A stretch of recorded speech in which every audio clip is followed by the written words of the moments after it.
पण ताईंना कमेंट केलेली की ताई जर तुला भांडायचं असेल तर प्लीज तू घरी जाऊन भांड, पण असं सोशल मीडियावर नको बोलू. कारण कसं आहे ना, आपली आई आपले मुलं कितीही जरी चुकले, आपण त्यांना काहीही बोललो तरी आपल्याला एवढं वाईट वाटत नाही. पण जेव्हा कोण थर्ड पर्सन आपल्या आईला काय चुकीचं बोलतं ना की तुझ्या अशी आहे तशी आहे, तर आपल्याला ते सहन होत नाही अजिबात.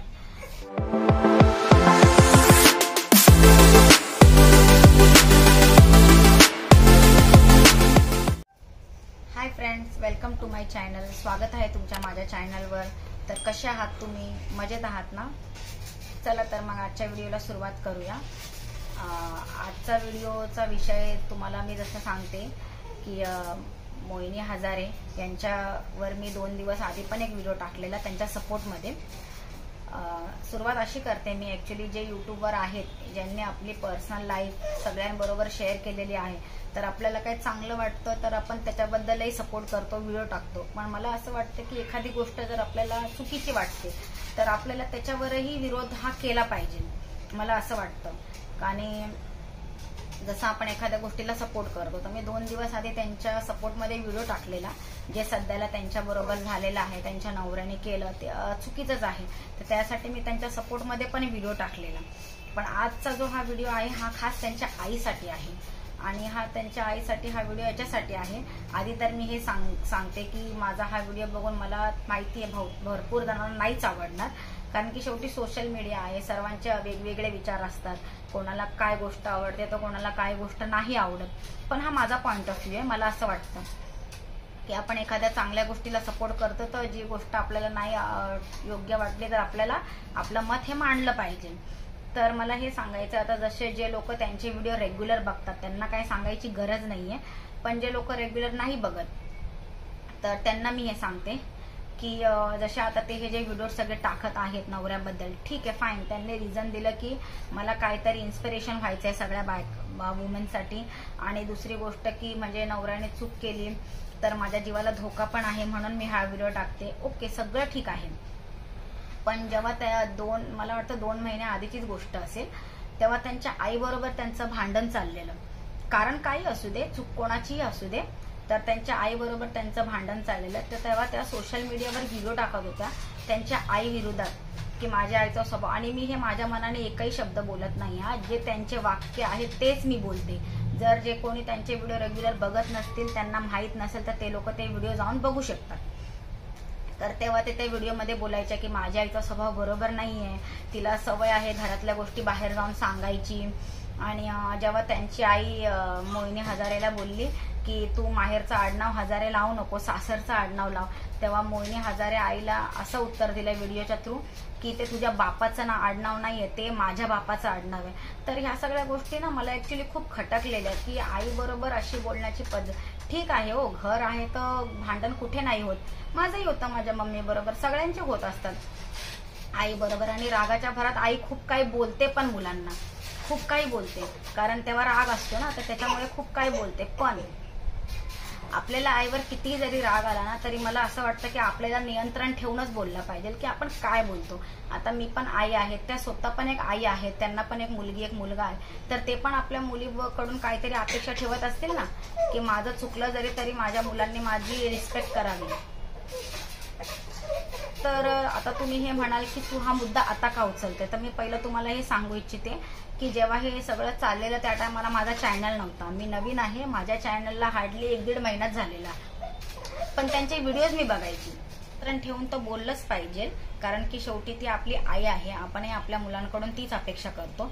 आणि दुसरी गोष्ट, ठीक आहे घरात सगळ्याच घरात भांडणं होतात, घराच्या आतमध्ये आपण काहीही बोलू शकतो तर ते ठीक आहे, पण एका सोशल मीडियावर आपण आपल्या आईला काय बोलतोय, मावशीला मारायची गोष्ट केली, मावशीला शिव्या दिल्या, मावशीने येऊन स्वतः माफी मागितली, चुकी काही असेल, भले मावशीची चुकी असेल आईची चुकी असेल ठीक आहे, पण आपण भांडण सोशल मीडियावर करतोय.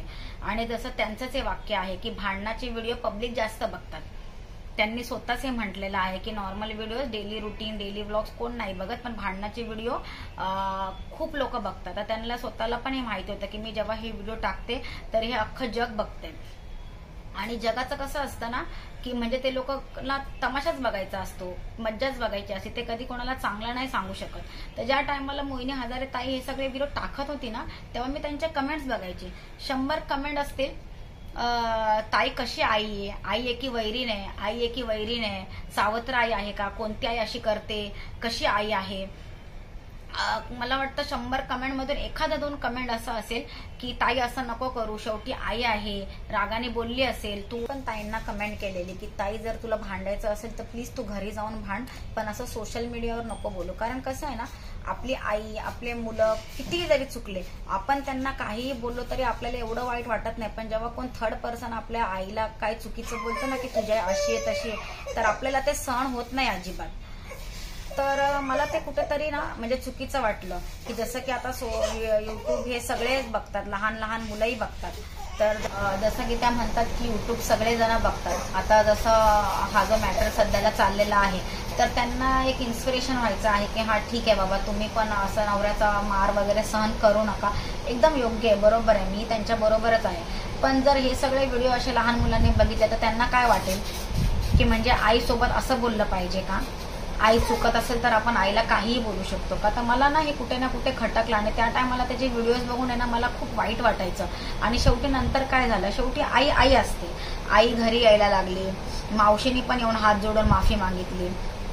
त्या टायमाला मोहिनी हजारे ताई ह्या नवऱ्याच्या भरवशावरच बोलत होत्या की माझी काही झालं तरी ते आहेत माझ्यासोबत, मला काही कोणाची गरज नाही. तर मला तेच म्हणायचं आहे की व्हिडिओ कसे, हे सगळे व्हिडिओ जसं की त्या म्हणतात भांडणाचे व्हिडिओ अख्खं जग बघतं, त्याला जास्त व्ह्यूज असतात. तर मग तेच तेव्हा पण ते सगळं दुनिया बघत होती. मग ते जेव्हा त्यांच्या आईला सगळे बोलायचे ना आई आहे की वैरीण आहे, तर मला खूप वाईट वाटायचं कुठे ना कुठेतरी. सगळ्यांना आई आहे, तर शेवटी त्या आईच आहेत ना. आईने माफ केलं. जेव्हा त्यांचा पहिला डिवोर्स झालेला तेव्हा पण त्या आईने त्यांना सपोर्ट केला, खूप चांगली गोष्ट आहे. तर त्यांच्या आईचा त्यांना सपोर्ट आहे, खूप चांगली गोष्ट आहे. काल मी जो व्हिडिओ बघितला की त्यांच्या आईने जागा दिली, ती पण खूप चांगलीच गोष्ट आहे. आई तर शेवटी सपोर्ट करतेच. मूल किती जरी चुकलं आणि मूल जर मुलावरती एखादा जर प्रसंग आला तर आई कधीच मज्जा नाही बघत. आई शेवटी सगळ्या चुका माफ करून आई साथ हा देतेच. त्यांच्या आईने आधी त्यांचा साथ दिलेला आणि आता पण एवढा मोठा प्रसंग आला तरी आई त्यांच्याबरोबर खंबीरपणे उभी आहे. त्या जेव्हा सोशल मीडियावर आईला काय काय बोललेलं तेव्हा पण आईने येऊन माफी मागितली. त्या आईला बोलल्या तुला इजा झाली असेल मला जन्म देताना, ते पण पैसे तू घे. ठीक आहे, त्यांची आई चुकीची असेल, रागाच्या भरात बोलली असेल काय, पण माझे पैसे मला रिटर्न कर, हे ते सगळं. पण मला असं वाटतं की आपल्याला आपल्या आईची रिस्पेक्ट ही कोणत्याही गोष्टीत केलीच पाहिजे, चाहे आईने काही आपल्याला बोलू दे. कारण की ती आई आहे. तर हेच मला वाटतं. आणि माझा तेव्हा चॅनल नव्हता म्हणून मी आता काल हा व्हिडिओ बघितला म्हणून मी हा व्हिडिओ बनवत आहे. तर म्हणून याचा अर्थ हा नाही की मोहिनी ताईला मी हेट करते किंवा वगैरे काय ना काय. मला फक्त त्यांना हेच सांगायचं आहे की ठीक आहे, जे झालं ते झालं, पण तुम्ही आता जे हे सगळे व्हिडिओ टाकताय, तुम्ही म्हणताय की स्वराज मोठा झाल्यावरती हे सगळे व्हिडिओज बघल, तर मला हे म्हणायचंय बाकी तुमची मर्जी, पण एक बहिणीच्या नात्याने, म्हणजे जसं की मी बहीण आहे, तुम्हाला काहीतरी समजते, तर म्हणून या नात्याने मला असं वाटतं की कसं आहे ना, भरपूर काही गोष्टी आपण जसा विचार करतो तशा होत नाही, त्याच्या वेगळ्या होतात. तुम्हाला असं वाटतं हे सगळे व्हिडिओज टाकून काहीतरी पॉझिटिव्ह होईल, पण मला असं वाटतं ही गोष्ट इथेच थांबवा. तुम्हाला जर शिक्षा द्यायची असेल तुमच्या नवऱ्याला निश्चित द्या, लॉ आहेच, लॉच्या थ्रू द्या जसं जमेल तसं. पण या व्हिडिओच्या थ्रू काय होतं ना, नंतर मुलं मोठे झाले तर त्यांच्यावर नेगेटिव्ह इफेक्ट पण पडू शकतो हे सगळं बघून, की अरे आजी बाबा पण असे होते, पप्पा पण असे होते, तर ते लोकांना पण मेंटली डिस्टर्बन्स होऊ शकतं त्यांचं माइंड. तर मला असं वाटतं की तुम्ही सगळं सोडून द्या, त्यांना लॉनी त्यांना शिक्षा द्या जसं तुम्हाला योग्य वाटते तसं. मी हे नाही म्हणत की त्यांना माफ करा, शिक्षा त्यांना झालीच पाहिजे. आणि तुमची जी लाईफ आहे सुखरूप 2 मुलांना घेऊन तुम्ही जगा व्यवस्थित, मला हेच वाटतं. आणि त्यांच्या आई तर आहेतच चांगल्या, त्यांची आई ऑलवेज त्यांच्याबरोबर खंबीरपणे उभ्याच राहणार आहेत. तर हेच मला वाटतं. तर मला माहिती आहे माझा हा व्हिडिओ बघून 90% लोकांना आवडणारच नाहीये, कारण सगळ्यांची आपापली थिंकिंग असते. त्यांना असं वाटेल कशाला तुला काय करायचं हे ते, पण माझा पॉइंट ऑफ व्ह्यू आहे हा. तर ज्यांना नाही आवडलं ठीक आहे, काही हरकत नाही, पण ज्यांना माझा व्हिडिओ आवडला त्यांनी नक्की एक लाईक आणि एक शेअर करा आणि माझा हा व्हिडिओ मोहिनी हजारेपर्यंत पोहोचवा. नवीन असल्यामुळे जास्त व्ह्यूज नसतात, तर आता हे तुमच्या हातात आहे. नक्की माझ्या व्हिडिओला लाईक करा, शेअर करा, त्यांच्यापर्यंत माझा हा व्हिडिओ पोहोचवा. भेटूया अशाच एक नवीन व्हिडिओमध्ये. तोपर्यंत स्वतःची काळजी घ्या. चला तर मग बाय.